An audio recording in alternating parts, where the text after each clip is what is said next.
নমস্কার বন্ধুরা, আজকে রাধারানীর রান্নাঘর এবং ডেলি ব্লগে নতুন একটা ভিডিও নিয়ে চলে এসেছি। এখন তো কম দামে টমেটো পাওয়া যায়, কিভাবে সস করে সারা বছর সংরক্ষণ করে রাখবেন তার ভিডিওটা আমি করছি। টমেটোটাকে ভালো করে ধুয়ে নিলাম এবং ছোট ছোট করে কেটে নিলাম। আর এর মধ্যে আমি কালার ঠিক রাখার জন্য একটা বিট দিয়ে দিলাম। বিটটা দিয়ে ভালো করে সিদ্ধ করে নেব।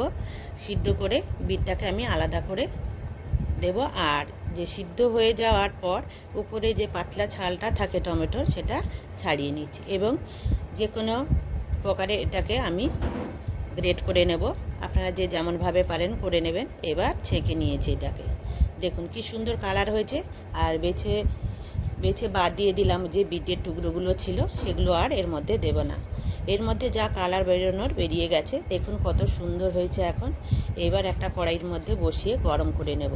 গরম করার সময় বারবার নাড়তে থাকতে হবে যাতে নিচে বসে না যায়। এর মধ্যে এলাচ আর দারুচিনি দিয়ে দিলাম।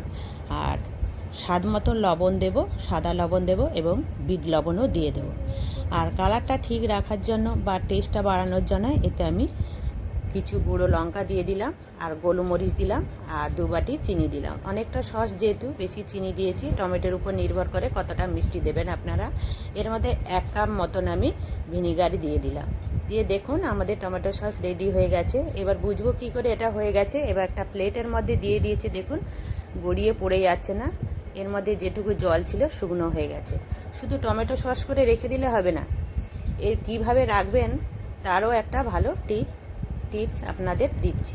দেখুন ভালো করে ভিনিগার দিয়ে চারিধারে, বোতলে চারিধারে লাগিয়ে দেবেন এবং এবার টমেটো সসটা এর মধ্যে রেখে দেবেন আর মুখে একটু ভিনিগার দিয়ে ঢাকা দিয়ে রেখে দেবেন। সারা বছর থাকবে, কিছু হবে না, নষ্টও হবে না।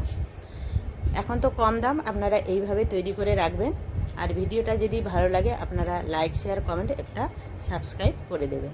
দেখুন কত সুন্দর হয়েছে।